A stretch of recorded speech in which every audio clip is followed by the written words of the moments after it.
This is AI.R. Artists in Residence Broadcasting, coming to you once a week from New York City. I'm John Cullum, and this is my wife, Emily Franco. And we're going to do a blog today, and Emily's going to tell me what it is. I want to talk about what you learned from John Gielgud. John Gielgud, yes, the famous John Gielgud, what he said to you and how he supported you. Yes, well. Supported you. Yes, supported you. Yes. Supported you. You know, when I was about 19 or 20, I looked in one of the textbooks that I was doing when I was studying at the University of Tennessee, and there was a picture of John Gielgud, must have been about 35, and he was very aesthete, is that a good word?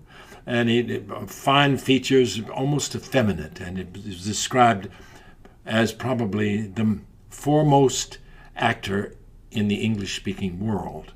And it never occurred to me that I would ever meet John Gielgud. I didn't think I was going to even become an actor. Where did you meet him? Tell us how you met him. Well, I had met him backstage at Camelot when Richard Burton was playing the King of Camelot. And then later on, when Richard was getting ready to do Hamlet, he set up an appointment for me to meet with Gielgud. And Sir John really didn't like me. And he had good reason not to, because I did a terrible audition. And Richard had told him I was such a good actor, and he couldn't believe it. But Richard made him audition me again, and I think he probably put a lot of pressure on on Sir John to hire me. And it was one of the most sought after jobs in the United States or any place, to get into this Richard Burton Hamlet directed by John Gielgud, the famous Hamlet, who was supposed to be the best Hamlet of our generation. And so it was filled with actors, American actors, who was so delighted to be there.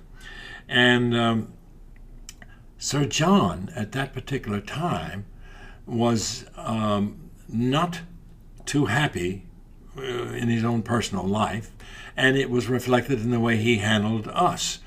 To give you an example, he would say to me, "Oh, John, you're so colloquial." And then one time he jumped right into when I was rehearsing with the Ophelia, the famous scene where he leaves, and he didn't like the way I was doing it, and he jumped in and started playing the part, and he did the whole expletive scene without referring to a book or anything. He played it with the Ophelia, and the company gathered around him while he was doing the scene, and at the end of it, they applauded. Now, that's really a way to cheer up an actor. Yes. Give an actor real confidence. Yeah, I wanted to kill him. I wanted to choke Sir John.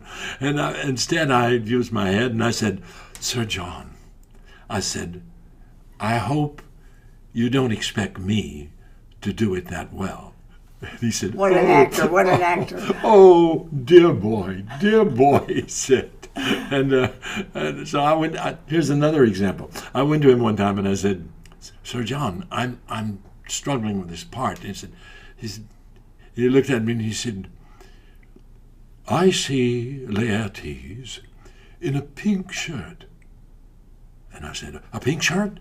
And he said, "Yes, a pink shirt." And he turned and walked away.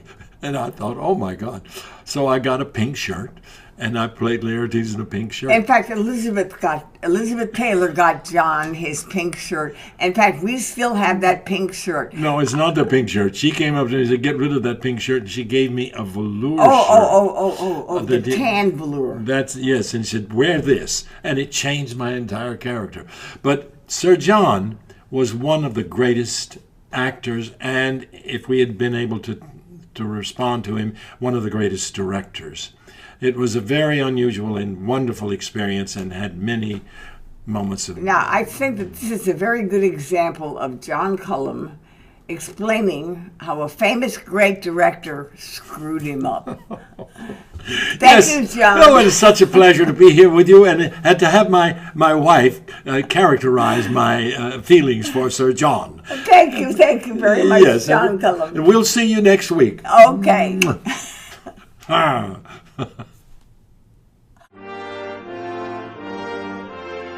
This is AI.R. See you next week.